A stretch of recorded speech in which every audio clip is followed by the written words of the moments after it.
अस्सलाम वालेकुम वरहमतुल्लाहि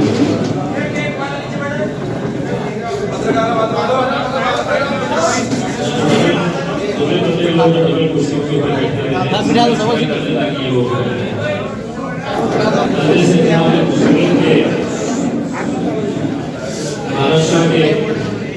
हमारे सीनियर प्रेसिडेंट जनाब अब्बास फातमी साहब का तहे दिल से शुक्रिया अदा करता हूँ कि आज उन्होंने इस प्रोग्राम के जरिए उन लोगों की हौसला अफजाई और हिम्मत अफजाई करने के लिए सर्टिफिकेट डिस्ट्रीब्यूशन प्रोग्राम रखा है। हमारे बीच मौजूद मौलाना महफूजुर रहमान साहब, मुसावत से आए हुए हमारे फिरोज भाई, मजलिस इत्तेहाद मुस्लिमीन के हमारे तमाम साबिक़ा कॉर्पोरेटर्स, मजलिस से जिम्मेदारान और मजलिस की सबसे बड़ी ताकत आप तमाम नौजवान।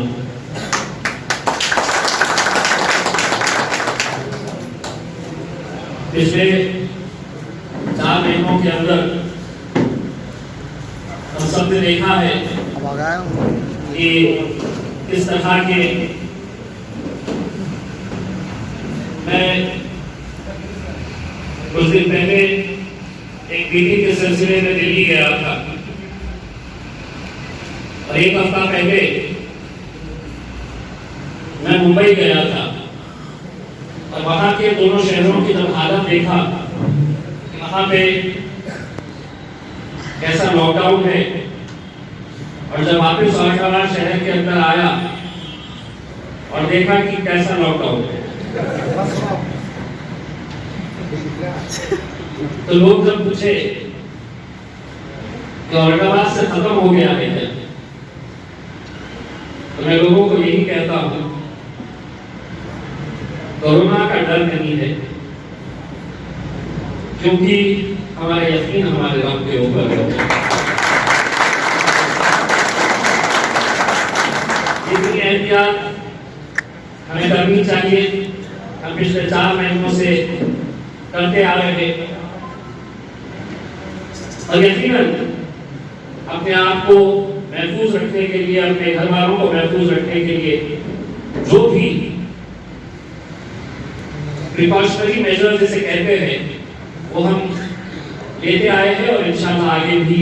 लेते रहेंगे। मुझे खुशी इस बात की है कि आपने मुझे जिस यकीन और जिस भरोसे के साथ औरंगाबाद जिले का खासदार बनाकर हिंदुस्तान के पार्लियामेंट के अंदर भेजा है। मैं जब भी औरंगाबाद में सरकारी अधिकारियों के साथ मीटिंग होती, हर सोमवार 11 बजे तमाम जितने भी वरिष्ठ अधिकारी हैं उन अधिकारियों की और पदाधिकारियों की एक मीटिंग कलेक्टर ऑफिस के अंदर होती है। मैं वाहिद एक ऐसा नुमाइंदा हूं जो शुरुआत से अगर आवाज उठाता रहा तो मेरे गरीब पान टपरी वालों के लिए, रिक्शे वालों के लिए, होटलों वालों के लिए, कारोबार करने वाले छोटे मोटे जितने भी लोग थे उन लोगों के लिए आवाज उठाता रहा। एक तरफ वो लोग थे जो बार बार ये कहते थे कि अभी कोरोना खत्म नहीं हुआ है, आप खोलने की बात कर रहे हैं। मैं उन्हें यही कहता था कि अगर लोग आप इस वजह से लॉकडाउन कर रहे हैं कि कोरोना से लोग मर जाएंगे, तो हम यहाँ पर एसी कैबिन के अंदर बैठकर ये फैसला कर सकते हैं, क्योंकि हमारे घर भरे हुए हैं, तमाम अधिकारियों के घर भरे हुए हैं, लेकिन वो लोग जो दिन में मेहनत करके रात में जिनके घर का चूल्हा जलता है, उन लोगों के बारे में फिक्र कौन करेगा। इन 4 महीनों के अंदर जो औरंगाबाद के नौजवानों ने, बुजुर्गों ने, हमारी माएं और बहनों ने जिस तरह का काम किया, यकीन मानिए मैं आज लोगों को ये कहता हूं कि सिर्फ जब ये कोरोना शुरू हुआ था तो ये इल्जाम लगाया जा रहा था कि ये कोरोना शुरू हुआ है, कोरोना फैला है और कोरोना की वजह अगर कोई है तो वो मुसलमान है, क्योंकि ये कोरोना जिसकी वजह से फैला है वो तबलीगी जमात है। ये 1 महीने तक जो पूरे मीडिया के ऊपर जब थोड़े 2400 घंटे हमें इस तरह से पेश किया जा रहा था कि यानी कि दुनिया के अंदर जो कोरोना फैला है वो मुसलमानों की वजह से फैला है, लेकिन काबिल मुबारकबाद है यही कौम के लोग जो जब सड़कों के ऊपर निकले, ट्रेनों को रुकाए, बसों को रुकाए, गाड़ियों को रुकाए और खाने पीने का जब इंतजाम किए उन लोगों ने न ये देखा कि ये कौन है, ये देखे नहीं कि हम जिसे अनाज दे रहे हैं वो किस जात का है, हम जिसे मदद कर रहे हैं उसका मजहब क्या है। जब पूरे लोग और पूरे हिंदुस्तान के अंदर आप देखेंगे बहुत सारे ऐसे बड़े बड़े लोगों ने सोशल मीडिया के ऊपर डाला है इस बात को कि अगर इस महामारी के दौरान अगर सबसे ज्यादा और सबसे अच्छा काम किसी ने किया है तो मुसलमानों ने किया।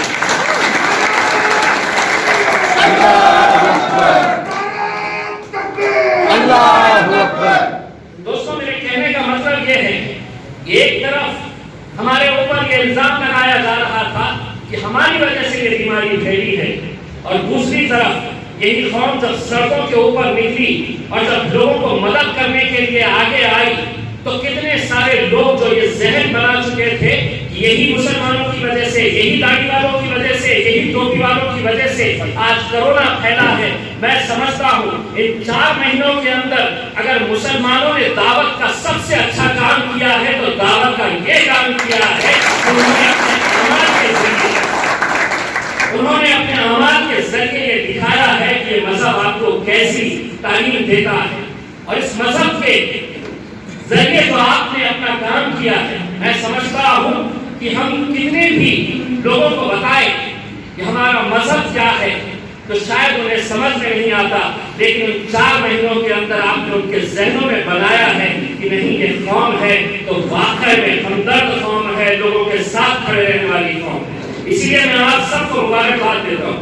आज वफार खानी साहब ने ये प्रोग्राम ऑर्गेनाइज किया है, कुछ लोगों को सर्टिफिकेट देने की बात की गई है। जिन जिन लोगों का नाम आया है वो लोगों को सर्टिफिकेट दिए जाएंगे, लेकिन ऐसा नहीं है कि जिन्हें सर्टिफिकेट दिया जा रहा है सिर्फ वही लोगों ने काम किया है। इम्तियाज जलील की जितनी हैसियत थी मैंने उतना काम किया, डॉक्टर साहब की जितनी ताकत थी उन्होंने उतना काम किया, लेकिन कई ऐसे भी लोग थे जो दूसरों को अनाज तो नहीं दे सकते थे, लेकिन उनके लिए दुआएं मांगी और वो भी बहुत बड़ा काम किया। तो वो काम की भी बहुत मायने रखती है कि हम ये सर्टिफिकेट सिर्फ उन लोगों को दे रहे हैं, ऐसा नहीं है कि जिन लोगों ने अनाज बांटा है वो लोग खामोशी के अंदर तहज्जुद के अंदर उठकर जब दुआएं मांग रहे थे सेहत के लिए, गरीबों के लिए, जो बीमार लोग हैं उन लोगों के लिए, तो वो भी एक बहुत बड़ा काम था। और ये सर्टिफिकेट से बढ़कर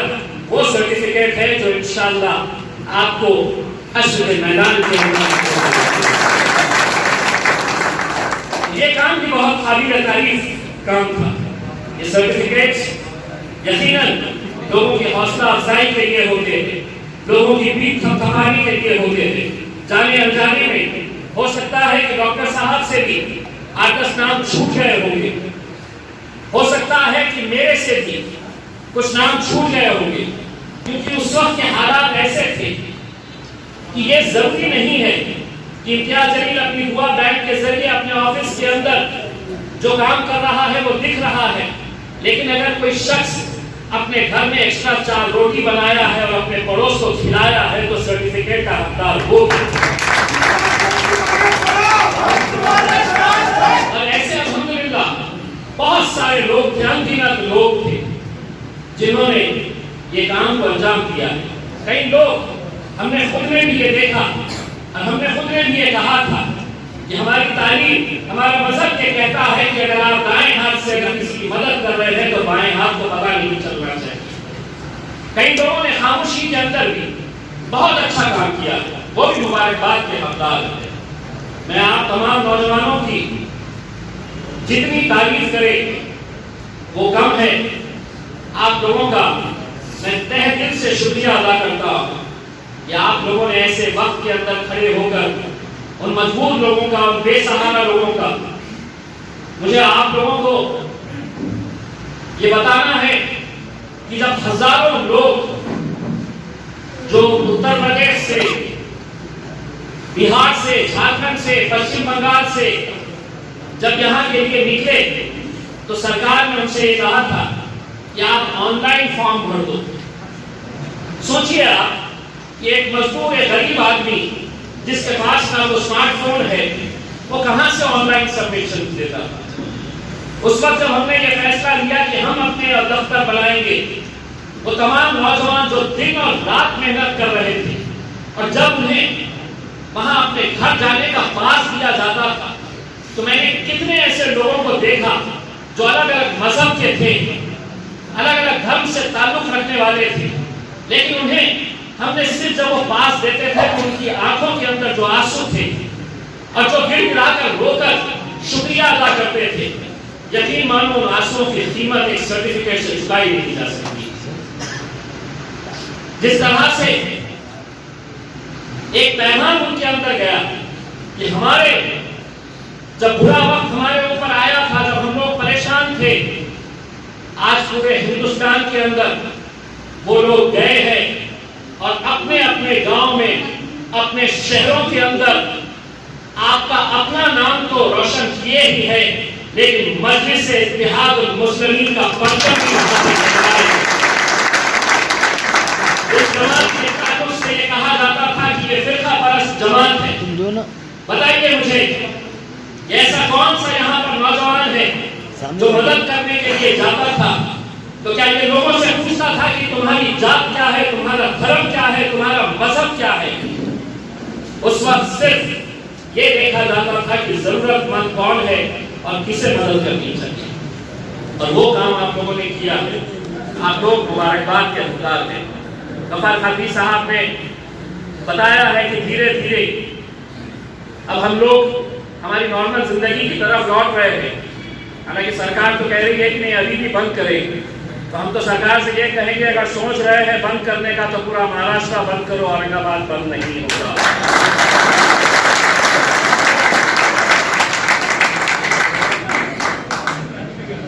हुकूमत आपकी होगी वहां पर, लेकिन सरकार नहीं।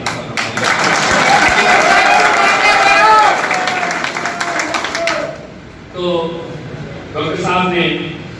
दो चार बातों के ऊपर तवज्जो आप लोगों की दिलानी चाहिए, जिसमें एक मुद्दा जो मेरे भी बहुत दिल के करीब है वो है वक्फ की जमीनों का मामला।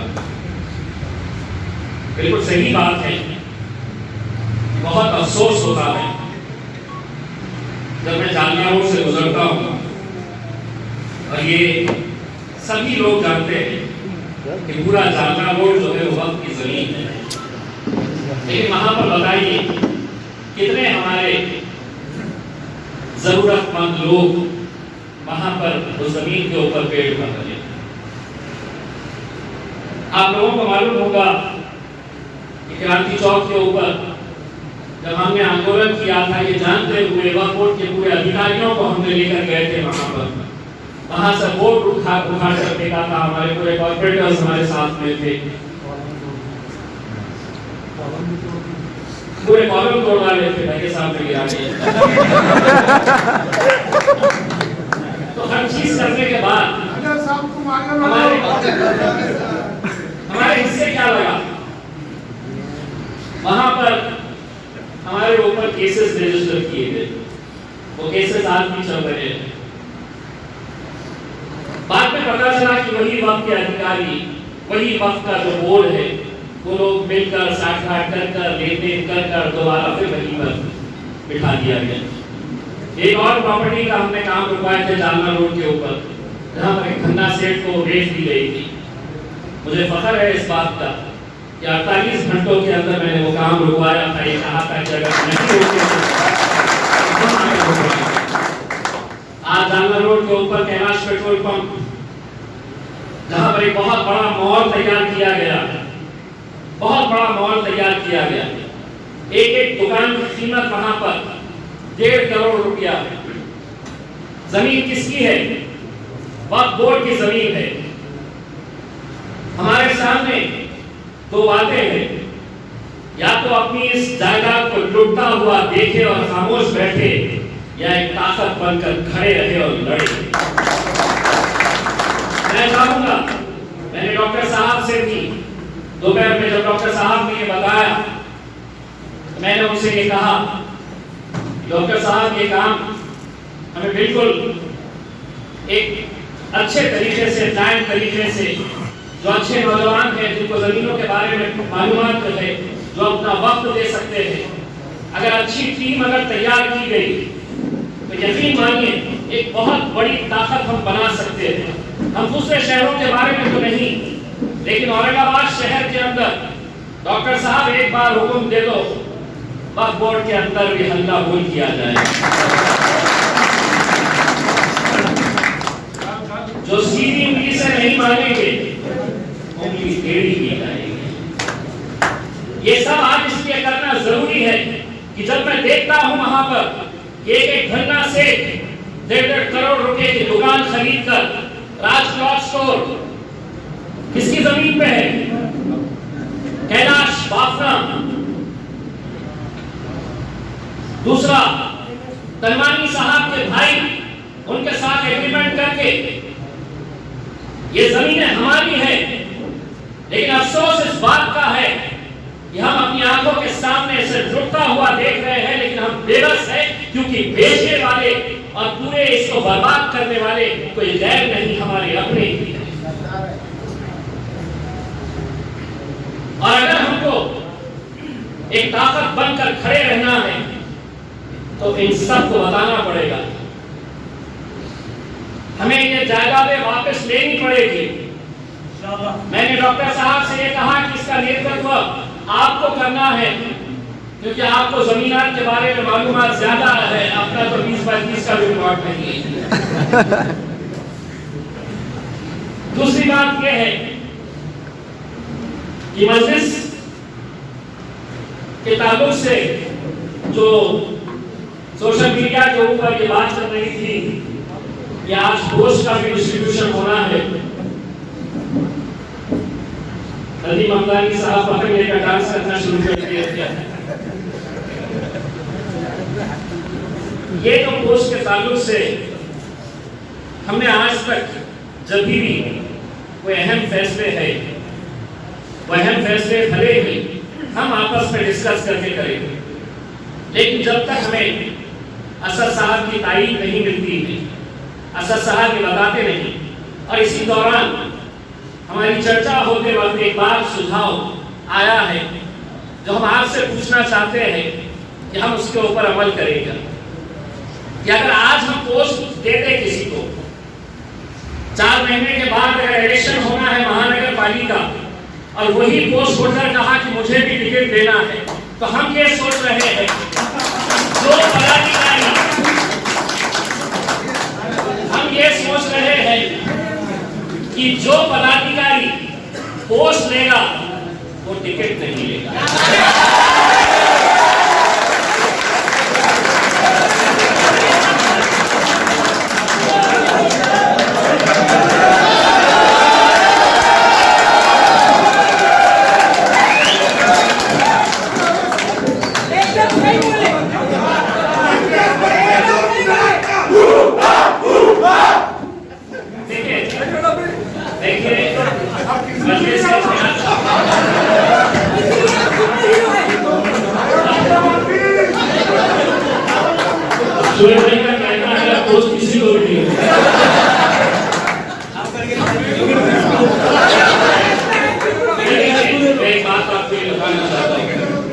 हो सकता है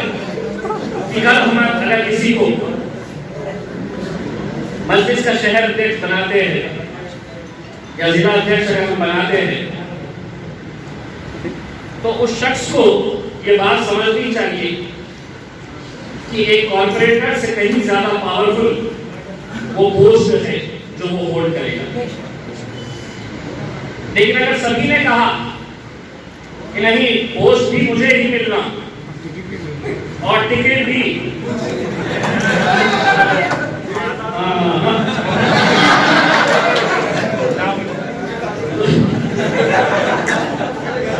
दिक्कत है। मुझे मालूम है कि दिल्ली दिन में आप मेरे बारे में क्या सोच रहे हैं।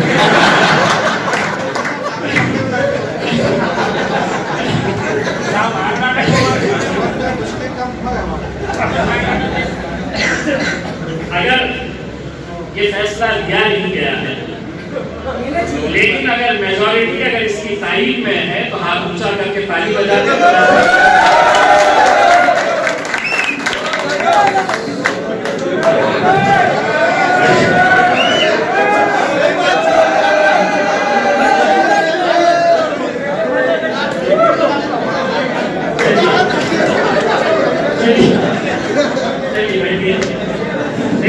मैडम देखिए, मुझे मालूम है कि मजलिस अल्हम्दुलिल्लाह हैदराबाद के बाद सबसे बड़ी ताकत पूरे हिंदुस्तान के अंदर अगर मजलिस सबसे ज्यादा ताकतवर कहीं बनी है तो मेरे ये गरीब नौजवानों की वजह से औरंगाबाद शहर के अंदर आप लोगों की मोहब्बत है, आप लोगों का भी जज्बा है और आप लोगों की ताकत है। एक ऐसी ताकत आप लोगों ने सामने पेश किए हैं कि जहां पूरे मुल्क के अंदर लोग सोच नहीं सकते थे कि एक खासदार महाराष्ट्र से चुनकर आ सकता है, तो आप तमाम लोगों की वजह से आपने उसको भी मुमकिन कर दिया। इस ताल्लुक से सलीम सारा साहब मायूस हो गई। मैं इसके बारे में थोड़ा सा हम और इसके बारे में डिस्कस करके डॉक्टर साहब की इजाजत अगर रही तो इंशाअल्लाह हम कोशिश करेंगे कि एक हफ्ते के अंदर औरंगाबाद की बॉडीज भी हम डिक्लेयर कर दें। लेकिन जिस तरह से डॉक्टर साहब ने मिसरवाड़ी की एक मिसाल दी है कि मांगने वाले बहुत हैं और मांगना भी चाहिए, इसमें कोई बुरी बात नहीं है। मैंने मेहनत की है, मैं लाया हूँ इस पोस्ट के लिए, मुझे मिलना चाहिए। लेकिन जो मिसरवाड़ी के तमाम कैंडिडेट्स ने जिस बात का मुजाहरा किया, मैं चाहूँगा आप लोग भी, नाराजगी होती है, लोगों को लगता है कि नहीं इसे मिलना चाहिए था, लेकिन वही पार्टी आगे बढ़ती है जो अपने खायद को खायद मानकर चलती है। उनके फैसलों के ऊपर लब्बैक कहती है, तभी हम आगे जाएंगे। और आप लोगों ने हमेशा लब्बैक कह के हमें ताकत दी है, हमें सहारा दिया है, इसीलिए यहाँ पर इतनी बड़ी ताकत बनकर हम यहाँ पर आए हैं। यह आप लोगों को तय करना होगा कि पार्टी जिस किसी के ऊपर हाथ रखेगी, आप सबको लब्बैक कहना होगा। मैं ये बात आप लोगों से अदबन गुजारिश करना चाहूँगा कि आने वाले कुछ दिनों के अंदर जैसे जैसे मामला खुलेगा,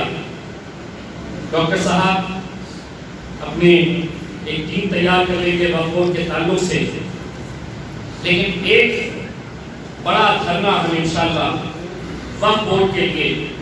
वक्फ बोर्ड की जमीनों को वापस देने के लिए औरंगाबाद के अंदर एक बड़ा धरने का हम आयोजन करेंगे। पंचकी के पास हम ये करेंगे।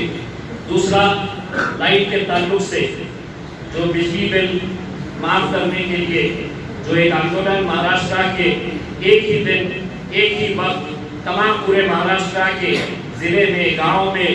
बड़े बड़े शहरों के अंदर सरकार को निवेदन दिया गया था। मुझे यकीन है कि इतना प्रेशर बनने के बाद कहीं ना कहीं तमाम लोगों को इसकी राहत जरूर मिलेगी और इसका क्रेडिट भी जाएगा वफाक कादरी साहब और उनकी पूरी टीम को, जिन्होंने और अच्छे तरीके से इसको ऑर्गेनाइज किया है।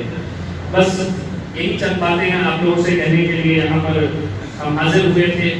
इंशाअल्लाह और मुलाकातें होते रहेगी।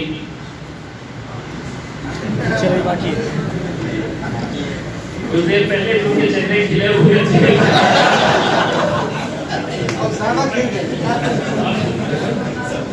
खैर मुझे मालूम है कि जो भी फैसला होगा वो पार्टी के हक में होगा, पार्टी के बेहतरी के लिए होगा, पार्टी को मजबूत करने के लिए ये फैसला लिया जाएगा। एक सवाल लोगों के मन में ये आ सकता है, इम्तियाज भाई आप ही तो महाराष्ट्र के प्रेसिडेंट हैं, आप ही तो खासदार बन गए हैं। आप यकीन मानिए पिछले 3-4 साल से या उससे भी ज्यादा का वक्त है कि असद साहब मुझे ये बार बार कहते थे कि महाराष्ट्र की जिम्मेदारी लेना है, और उस वक्त मैं ये कहता था कि नहीं साहब मैं औरंगाबाद का एमएलए हूँ और मैं अगर अपनी पोस्ट के साथ इंसाफ नहीं कर पाया, वक्त नहीं दे पाया तो कोई मतलब नहीं है कि मैं ये पोस्ट ले लूँ सिर्फ नाम के लिए। लेकिन जब एमपी बना तब असद साहब का हुक्म आया कि नहीं आपको ये जिम्मेदारी लेना है, तब मैंने इसलिए कबूला कि मुझे मालूम था कि मैं सिर्फ एक महाराष्ट्र का मजलिस इत्तेहाद उल मुस्लिमीन का अध्यक्ष बोल के नहीं है, मैं आज अल्हम्दुलिल्लाह चाहे वो कांग्रेस का मुसलमान हो या राष्ट्रवादी के अंदर हो या किसी और पार्टी के अंदर हो, मुसलमानों की नुमाइंदगी करने वाला सिर्फ एकलौता एक खासदार है जो